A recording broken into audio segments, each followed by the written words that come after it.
नमस्कार दोस्तों, स्वागत है आपका आदर्श स्टडी 22 के ऑनलाइन प्लेटफॉर्म पर। आज की क्लास में पर्यावरण से जुड़े 30 क्वेश्चन है पर्यावरण के, जो कई बार सी टेट एग्ज़ाम में, रीट के एग्ज़ाम में, MP टेट, UP टेट हर एग्ज़ाम में पूछे गए हैं और आगे भी पूछे जाएंगे, क्योंकि वेरी मोस्ट इम्पोर्टेंट पर्यावरण के 30 क्वेश्चन है।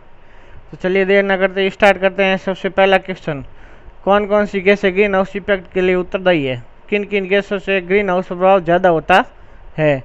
तो इनका जवाब है, सबसे पहली है CO2, दूसरी है CH4 मीथेन, और तीसरी है नाइट्रस ऑक्साइड N2O। आगे है जलवाष्प, और उससे अगली है क्लोरोफ्लोरोकार्बन CFC, क्लोरोफ्लोरोकार्बन। तो ये जो गैस हैं वो ग्रीन हाउस इफेक्ट के लिए सबसे ज़्यादा उत्तरदायी है। देख लीजिए एक बार नाम आप। चलिए नेक्स्ट क्वेश्चन करते हैं, नंबर 2। क्योटो प्रोटोकॉल क्या है? क्योटो प्रोटोकॉल क्या है? तो ये ग्लोबल वार्मिंग को कम करने के उपाय करने के लिए विभिन्न देशों के बीच अपनाया गया करार है। विभिन्न देशों के बीच अपनाया गया करार है, या करार को कहते हैं ये संधि है। क्या है? संधि है।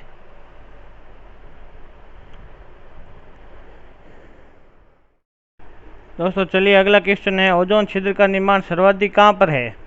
तो इसका जवाब हो जाएगा, ओजोन छिद्र का निर्माण सर्वाधिक अंटार्कटिका महाद्वीप के ऊपर है। ओजोन छिद्र का निर्माण सर्वाधिक कहाँ पर है? अंटार्कटिका महाद्वीप के ऊपर। अब देखिए नेक्स्ट क्वेश्चन, मॉन्ट्रियल प्रोटोकॉल क्या है? ऊपर था क्योटो प्रोटोकॉल, यहाँ पर है मॉन्ट्रियल प्रोटोकॉल, और ये सभी पर्यावरण से ही संबंधित है। तो इसका जवाब हो जाएगा, मॉन्ट्रियल प्रोटोकॉल ओजोन परत के संरक्षण से संबंधित है। मॉन्ट्रियल प्रोटोकॉल क्या है? ओजोन परत के संरक्षण से संबंधित है। चलिए नेक्स्ट क्वेश्चन करते हैं। क्वेश्चन नंबर नेक्स्ट, कौन सा वर्णक वनस्पति को पराबैंगनी किरणों के दुष्प्रभाव से बचाता है? मतलब कौन सा वर्णक है जो वनस्पति को पराबैंगनी किरणें जो सूर्य से सीधी आती है उनके प्रभाव से बचाता है? वो कौन सा वर्णक है? उसका नाम हो जाएगा कैरोटीनॉइड। कौन सा वर्णक है? कैरोटीनॉइड, जो वनस्पति को पराबैंगनी किरणों के प्रभाव से बचाता है। चलिए नेक्स्ट क्वेश्चन करते हैं, UNEP। तो पहले देख लीजिए UNEP का पूरा नाम United Nations Environment Programme. United Nations Environment Programme, एक क्वेश्चन तो ये बन गए इसमें। अब ये पूछा है UNEP का मुख्यालय कहाँ पर है? तो इसका जवाब हो जाएगा, UNEP का मुख्यालय कहाँ पर है? Nairobi Kenya. नैरोबी केन्या में इसका मुख्यालय है। किसका? UNEP, United Nations Environment Programme. चलिए अगला क्वेश्चन लेते हैं, इको मार्क किन भारतीय उत्पादों को दिया जाता है? तो इसका जवाब हो जाएगा, इको मार्क उन भारतीय उत्पादों को दिया जाता है जो पर्यावरण के प्रति मैत्रीपूर्ण है, जो पर्यावरण मित्र है। उन भारतीय उत्पादों को इको मार्क दिया जाता है। जैसे कपड़ा जो है वो पर्यावरण का मित्र है, इसलिए इसको इको मार्क दिया जाता है। चलिए नेक्स्ट, केन्या की नोबेल पुरस्कार विजेता वंगारी मथाई। देख लीजिए यहाँ पर, केन्या की नोबेल पुरस्कार विजेता वंगारी मथाई किस क्षेत्र में अपने योगदान के लिए जानी जाती है? तो इसका जवाब हो जाएगा, वंगारी मथाई धारणीय विकास, सस्टेनेबल डेवलपमेंट के योगदान के लिए जानी जाती है। वंगारी मथाई किसके लिए जानी जाती है? धारणीय विकास या सस्टेनेबल डेवलपमेंट के योगदान के लिए जानी जाती है। और इन्होंने केन्या के ग्रीन बेल्ट मूवमेंट का नेतृत्व किया था। ये केन्या के ग्रीन बेल्ट, तो ये भी प्रश्न आ सकता है, केन्या के ग्रीन बेल्ट मूवमेंट का नेतृत्व किसने किया? तो वो किया था वंगारी मथाई ने। किसने किया था? वंगारी मथाई ने। और ये धारणीय विकास के योगदान के लिए जानी जाती है, और इनको नोबेल पुरस्कार भी मिला है। नेक्स्ट है, ग्लोबल वार्मिंग के लिए सर्वाधिक उत्तरदायी गैस कौन सी है? तो अभी हमने पढ़ा था पीछे, सबसे पहले नंबर पर आती है CO2, जो कि ग्लोबल वार्मिंग के लिए सबसे ज़्यादा उत्तरदायी है। चलिए नेक्स्ट करते हैं, जुगाली करने वाले पशु किस ग्रीन हाउस गैस को उत्पन्न करते हैं? तो इसका जवाब हो जाएगा मीथेन, CH4। जब पशु जुगाली करते हैं तो वह CH4 यानी मीथेन का उत्पादन करते हैं।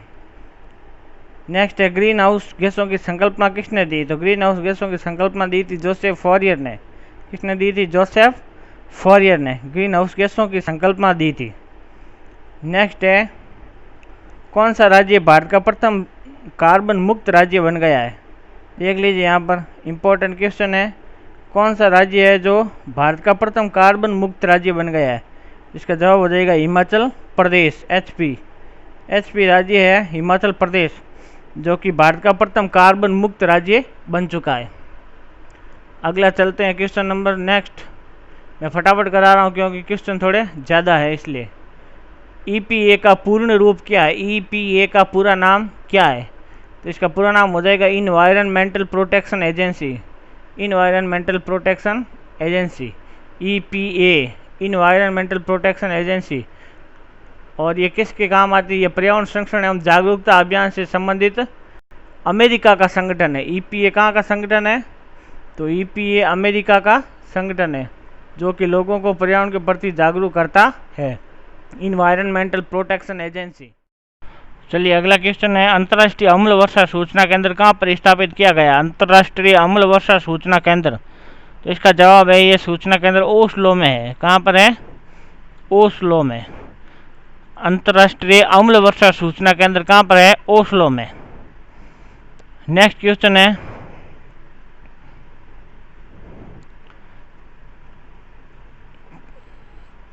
पारिस्थितिकी विज्ञान केंद्र कहाँ पर स्थित है?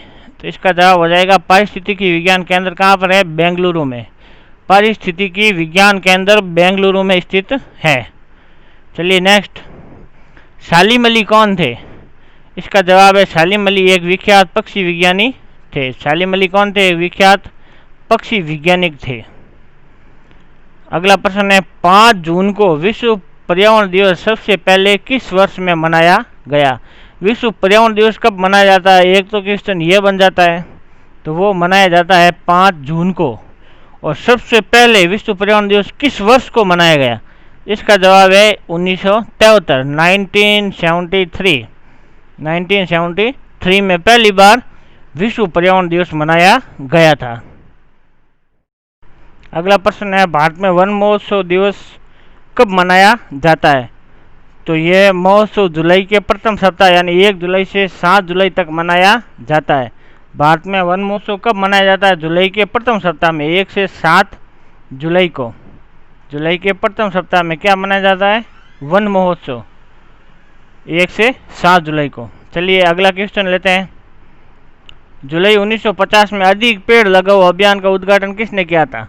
अधिक पेड़ लगाओ अभियान का उद्घाटन 1950 में, जुलाई 1950 में किसने शुरू किया था? इसका जवाब हो जाएगा के.एम. मुंशी। किसने किया था? के.एम. मुंशी ने जुलाई 1950 में अधिक पेड़ लगाओ अभियान का उद्घाटन किया था। अगला है, नर्मदा बचाओ आंदोलन से संबंधित मेधा पाटेकर पर्यावरणविद एवं सामाजिक कार्यकर्ता है। ठीक है, नेक्स्ट क्वेश्चन है, राष्ट्रीय पर्यावरण शोध संस्थान कहाँ पर है? अगला क्वेश्चन है, ओजोन परत संरक्षण अंतर्राष्ट्रीय दिवस कब मनाया जाता है? तो ओजोन परत संरक्षण अंतर्राष्ट्रीय दिवस 16 सितंबर को मनाया जाता है। 16 सितंबर को मनाया जाता है अंतर्राष्ट्रीय ओजोन परत संरक्षण दिवस। ठीक है, नेक्स्ट है, हरित विकास ग्रीन डेवलपमेंट पुस्तक के लेखक कौन थे? हरित विकास जो पुस्तक है उसके लेखक कौन है? तो लेखक है W.M. एडम्स। इन्होंने ये पुस्तक लिखी थी। आगे है, हरा सूचकांक ग्रीन इंडेक्स किसके द्वारा विकसित किया गया? इंपॉर्टेंट है क्वेश्चन। हरा सूचकांक या ग्रीन इंडेक्स किसके द्वारा विकसित किया गया? इसका जवाब हो जाएगा विश्व बैंक द्वारा। ये किसके द्वारा स्थापित किया गया? विश्व बैंक द्वारा। आगे चलते हैं, नेक्स्ट क्वेश्चन, राष्ट्रीय वन अनुसंधान कहाँ पर स्थित है? तो राष्ट्रीय वन अनुसंधान स्थित है देहरादून में। राष्ट्रीय वन अनुसंधान कहाँ पर है? देहरादून में। चलिए नेक्स्ट क्वेश्चन, भारतीय वनस्पतिक सर्वेक्षण botanical and survey of India का मुख्यालय कहाँ पर है? बॉटनिकल सर्वे ऑफ इंडिया या भारतीय वनस्पतिक सर्वेक्षण का मुख्यालय कहाँ पर है? इसका जवाब है कोलकाता या कलकत्ता में स्थित है। आगे है, भोपाल गैस त्रासदी में किस केस का रिसाव हुआ था? तो इसका रिसाव हुआ था methyl isocyanide, MIC, methyl isocyanide. इसका रिसाव